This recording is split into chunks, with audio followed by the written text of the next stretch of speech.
What's up there, everyone? Derek here from Tap and Turn Gaming, coming at you today with another EDH deck tech. Today's deck will be for Damia, Sage of Stone, as you can see her in front of me. She is a 7-cost, 4/4 Gorgon Wizard. She has Death Touch and the downfall of making you skip your draw step. But she has the super awesome ability of, at the beginning of your upkeep, if you have fewer than 7 cards in your hand, you draw cards equal to the difference. So if you have 4 cards, you'll draw 3. If you have 1 card, you'll draw 6. If you have 7 cards, you'll draw none.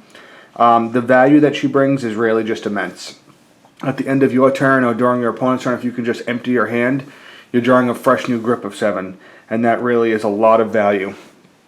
A lot of people play her as a pretty dedicated combo general because you can cast away all your non-combo pieces to draw into your combo pieces. This deck is not built like that. This deck was built to be a casual clone deck. So basically what you're going to see in this deck is almost every single clone spell possible. There's missing a few because we had to cut out a few of the clones or clone spells for some actual deck value. But yeah, she's pretty much Damia, Sage of Clones, as we like to call her. So let me slide her off to the side and we'll start going over the deck. We'll start with the lands first. So we'll start with my tech lands. I have Alchemist Refuge, Terramorphic Expanse, Evolving Wilds, Halimar Depths, Bajuka Bog, Grim Backwoods, Springjack Pasture, Reliquary Tower, and that's all of our tech lands. Now we have our 3 color lands. We have Opulent Palace, Rupture Spire, Command Tower, Transguild Promenade. Then we have our blue-black lands. We have Dimir Aqueduct, Watery Grave, Dimir Guildgate, Dismal Backwater, and Darkfoot Shores.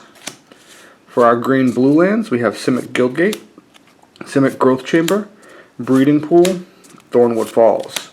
And for our green-black lands, we have Jungle Hollow, Golgari Guildgate, Golgari Rot Farm, Overgrown Tomb. And we have our forests. We have 1, 2, 3, 4, 5, 6, 7 forests. And we run 4 swamps and 2 islands. And that is about the spread of the lands. Next up, I'm going to go with my instant spells. Not a lot in the way of instants. I run Cyclonic Rift and Supplant Form. As you can see, Supplant Form does keep in with that clone sort of mentality. I actually think Supplant Form is a really good spell. Being a 6 cost and to bounce a creature on your side or the opponent's side is pretty expensive for the cost. But the fact that you get to copy the creature, you know, there'll be nothing more gratifying than bouncing your opponent's Avacyn to get your own Avacyn. Or letting your opponent attack with a creature and then you bounce one of their bigger guys to get a copy of it and kill their little guy while getting value off their bigger guy.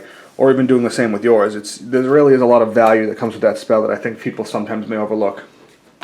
My artifacts, we run Nim Deathmantle and Ashnod's Altar. Sort of standard pieces for me, I guess. Nothing really out of the ordinary there. For my enchantments, I run Mirror Mockery, Grave Pact, Dictate of Erebos, and Palace Siege. Sort of also standard pieces, I guess. I actually find Mirror Mockery to be a pretty fun spell. You can put this on your opponent's creatures, and unless they kill their own creature or kill the enchantment and waste that spot removal on it, they're probably not going to attack with that creature anymore. So you can put it on one of their bigger threats, and you know it's almost going to shut it down. Or you can put it on one of your guys that has an ATB or an LTB and just get super value off it, and that's really powerful. I've done that before and put it on one of your guys and then enter the battlefield and just get a lot of value off that. So it's really pretty cool. Then we have our sorceries. We run Cultivate, Kodama's Reach, Recollect, Genesis Wave, Court of Calling, Villainous Wealth, Beseech the Queen, Rite of Replication, Diabolic Tutor, Nissa's Expedition, Increasing Ambition, Diabolic Revelation, See the Unwritten, Spitting Image, Life's Finale, Extinguish All Hope, Decree of Pain, In Garrick's Wake, and Clone Legion.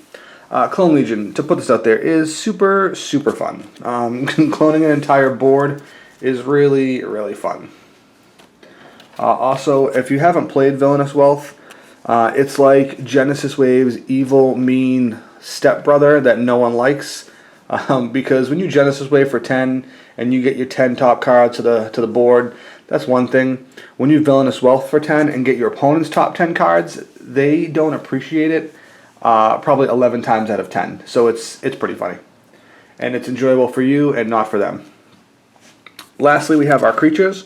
We have Phantasmal Image, Nezumi Grave Robber, Eternal Witness, Fierce Empath, Solemn Simulacrum, Disciple of Bolas, Temur Sabertooth, Evil Twin, Clever Impersonator, Phyrexian Metamorph, Clone, Drana Calastria Bloodchief, Sidisi Undead Vizier, Teferi Mage of Zalfir, Torrent Elemental, Mercurial Pretender, Acidic Slime, the Mamioplasm, Prophet of Krufix, Haven Ghoul Lich, Brutalizer Exarch, Soul of the Harvest, Deadeye Navigator, Grave Titan, Harvester of Souls, Progenitor Mimic, Shielder the Whispering One, Sepulchral Primordial, Rune-Scarred Demon, Phyrexian Ingester, Quicksilver Gargantuan, Vorinclex Voice of Hunger, Terastodon, and Woodfall Primus.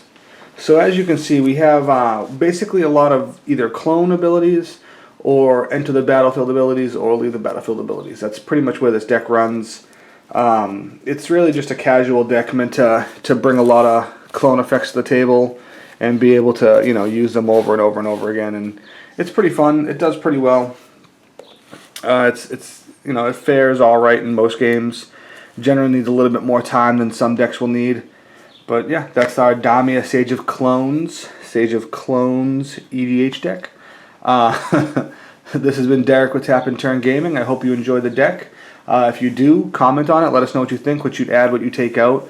As a side note, I do realize I am missing some of the clones. I am missing Stolen Identity and Cackling Counterpart, Vesuvan Doppelganger, Vesuvan Shapeshifter, and both Sakashimas. It just came down to, for some of them, the price. For some of them, had to cut them out for just some actual value creatures. But yeah, again, this has been Derek with Tap and Turn Gaming. I hope you enjoyed the deck tech. Like, comment, subscribe, share the video around, and we will catch you with our next video. Thanks a lot. Bye.